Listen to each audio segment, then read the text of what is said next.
కృపగల మా ప్రియ పరలోకపు తండ్రి, మీ పవిత్రమైన పాదాలకు స్తోత్రాలు. ఎందరో బిడ్డలు నీ వాక్యాన్ని వింటున్నారు ప్రభా. ఆ బిడ్డలందరినీ కూడా మీ చేతులకు సమర్పిస్తున్నాను. వారి కుటుంబాలలో ఉన్న ప్రతి వారిని కూడా మీరు దీవించండి అయ్యా. నీ కృపలో బిడ్డల్ని జ్ఞాపకం చేసుకోమని ప్రార్థిస్తున్నాను తండ్రి. మీరు చాలిన దేవుడు, మంచి దేవుడు ప్రభా. మా జీవితాలకు సరిపోయిన వాడివి తండ్రి. ఏమిచ్చి మీ రుణాన్ని తీర్చుకోగలం ప్రభా. సహాయం చేయండి. నా ఆశ తండ్రి, వాక్యం వింటున్న ప్రతి బిడ్డ కూడా మార్పు చెందాలని, ప్రతి బిడ్డ ఆత్మలో ఎదగాలని, ప్రతి బిడ్డ కుటుంబము రక్షించబడాలని ఆశ. ఎందరో బయట దేశాలలో పని చేసుకుంటున్న బిడ్డలు ఉన్నారు తండ్రి. వారిని ఆశీర్వదించండి, వారి కష్టార్జితాన్ని దీవించండి ప్రభా. బిడ్డలు మా తండ్రి ఏ కొదువ కలిగిన వారు కాకుండా వారిని మీరు దీవించండి. వారి బిడ్డల మీద మీకు కృప సమృద్ధిగా కుమ్మరించండి. మీరే మహిమ పొందుకొనుమని యేసు ప్రభుల వారి నామంలో ప్రార్థన చేసి వేడుకుంటున్నాను తండ్రి. Amen, amen.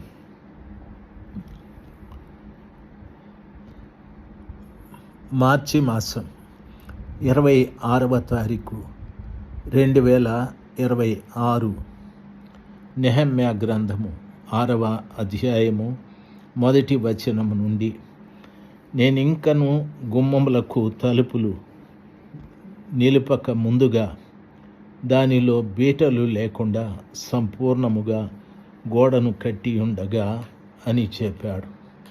తలుపులు నిలపక ముందు బీటలు లేకుండా సంపూర్ణముగా గోడను కట్టి ఉండగా అని చెప్పాడు. ప్రియులారా, గమనించాలి. బీటలను బాగు చేసే పని మనము చేయాలి. ఎన్నో స్థలాలలో బీటలు బారిన పరిస్థితులు కనిపిస్తూ ఉన్నాయి. కుటుంబాలలో, సంఘాలలో ఎక్కడెక్కడో బీటలు పారిన పరిస్థితులు. అంటే భార్య భర్తల మధ్యన ఎడబాటు, తల్లిదండ్రులు పిల్లల మధ్యన ఎడబాటు. ఈ బీటలు బారిన జీవితాలు ఎంతో మందిలో ఉన్నాయి. ఆ రీతిగా ప్రతి వారి పట్ల ప్రభు కనికరమును చూపెట్టి ఆ బీటలు నా తండ్రి లేకుండా ప్రభు సహాయము చేయాలి. దేవుని వాక్యము సెలవిస్తుంది. ఈ రోజున గోడలు కట్టడం సులభమే, అయితే బీటలు బారిన జీవితాల్ని బాగు చేయడం చాలా కష్టం. ఎన్నో స్థలాలలో భర్తలు భార్యల్ని విడిచిపెట్టేశారు, భార్యలు భర్తల్ని విడిచిపెట్టేశారు, తల్లిదండ్రులు పిల్లలు రకరకాలుగా చీలికలుగా ఉంటున్నారు. అటువంటి వారి విషయంలో ప్రభుని నమ్ముకున్న బిడ్డలు జాగ్రత్త కలిగి వారిని ఏ రీతిగానైనా బాగు చేయటానికి మనము ప్రయత్నము చేయాలి. ప్రియులారా, మన కళ్ళ ముందు ఎన్నో కుటుంబాలు చిందరవందరగా మారిపోతూ ఉన్నాయి, చెడిపోతూ ఉన్నాయి. వారందరి విషయంలో కనికరాన్ని చూపెట్టాలి. ఎంతోమంది యవనస్తులు కూడా ఈరోజు ప్రేమించామంటారు, రేపు పెళ్లి చేసుకుంటామంటారు, రేపో మాపో విడిపోతామంటారు. దానికి తల్లిదండ్రుల సహకారాలు ఏమీ ఉండవు. తల్లిదండ్రులని వ్యతిరేకించి ఆ పనులు వారు చేసుకుంటారు. తల్లిదండ్రులకు భయపడి జీవించాలి, విధేయత కలిగి జీవించాలి అని ఉండదు. ఆ రీతిగా చాలామంది బిడ్డలు పాడైపోతూ ఉన్నారు. ఎంతోమంది కుటుంబాలలో, ఎన్నో కుటుంబాలలో ఎంతో దుఃఖం, ఎంతో విచారం. ఎందరో తల్లిదండ్రులు వారి పిల్లల విషయమై ఏమీ చెప్పుకోలేని పరిస్థితులు, అవమానంతో ఎందరో కృంగిపోతూ ఉన్నారు. ఎంతోమంది పిల్లల విషయం చెప్పుకోలేక ఎంతో సిగ్గుపడిపోతూ ఉన్నారు. మా పిల్లలు ఎలాగైపోయారండి అని చెప్పుకోలేక. వింటున్న దైవ జనాంగమా, ఆలోచించండి.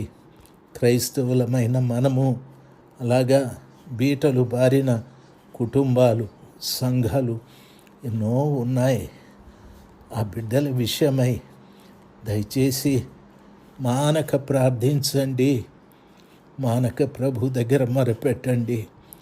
దేవుని కృప మీ మీద, మీ కుటుంబాల మీద సదాకాలము నిలిచి ఉంటుంది. సర్వశక్తిమంతుడైన దేవుని దయ మీ అందరి పట్ల ఉంటుంది. ఆ రీతిగా ప్రార్థించాలి. నెహమ్యా గారు అంటున్నారు, నేను ఇంకా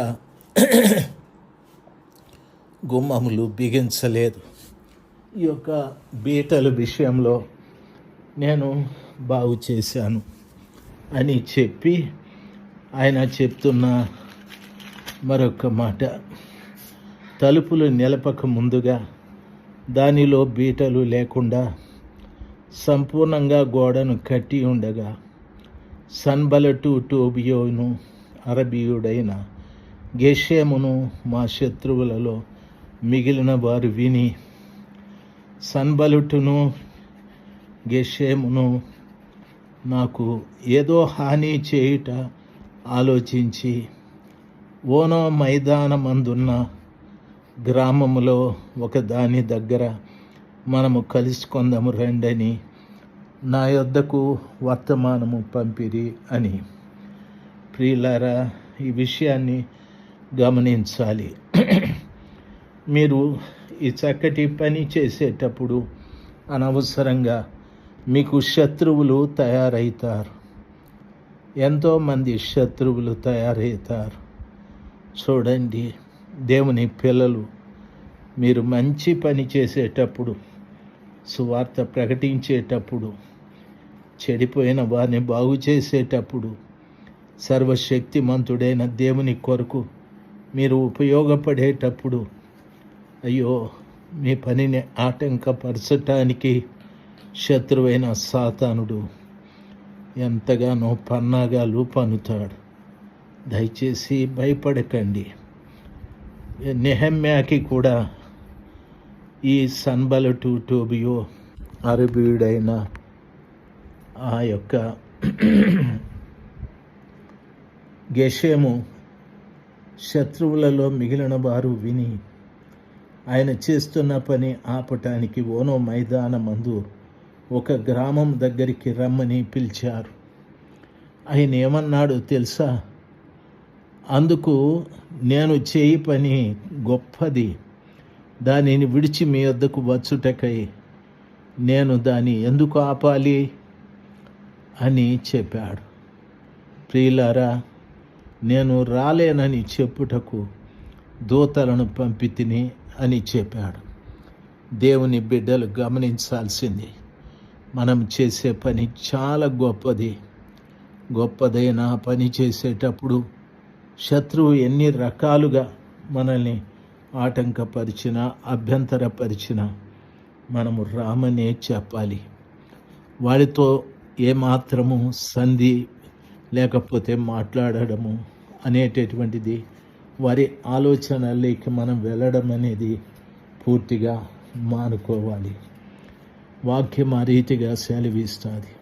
ఆయన అంటున్నాడు, నేను చేయి పని చాలా గొప్పది, కాబట్టి దానిని విడిచి మీ వద్దకు నేను రానని ఖచ్చితంగా చెప్పేశాడు. దేవుని పిల్లలుగా మనము అదే వైరాగ్యాన్ని కలిగి ఉండాలి.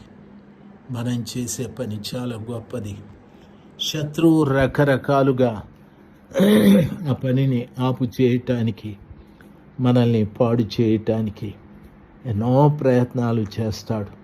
మనము జాగ్రత్త కలిగి ఆ పని గొప్పదైన ఆ పనిని మానకుండా చేస్తూ వారి ఆలోచనలకు మనము లొగ్గకుండా వారి ఆహ్వానాలకు మనము లొగ్గకుండా జాగ్రత్త కలిగి మనం ఉండాలి.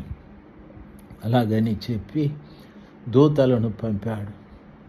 ఆ రీతిగా 4 మారులు నా యొద్దకు వర్తమానం పంపగా ప్రకారమే నేను మరలా ప్రత్యుత్తరం ఇచ్చి తినేనని సన్బలటు, టోబియో, అరబీయుడైనటి గెషేము వీళ్ళందరూ కూడా నెహమ్యాకు వర్తమానాలు పంపారు. నేను రానని ఖచ్చితంగా చెప్పేశాడు. ప్రియులారా, ప్రభు పిల్లలం మనం, దేవుని పని కొరకు ప్రత్యేకించబడ్డవారం. ఆ విషయంలో మనం వెనక తీయకుండా ముందుకు నడుతుముగాక. మనం చేసే పని చాలా గొప్పది కాబట్టి దాన్ని విడిచిపెట్టి మనం ఇంకొక దగ్గరికి వెళ్ళకుండా స్థిరంగా నిలిచి ఉందంగాక. దేవుడు మిమ్మల్ని దీవించుగాక. 6వ అధ్యాయం 4వ వచనం పూర్తయ్యాది. Amen, amen.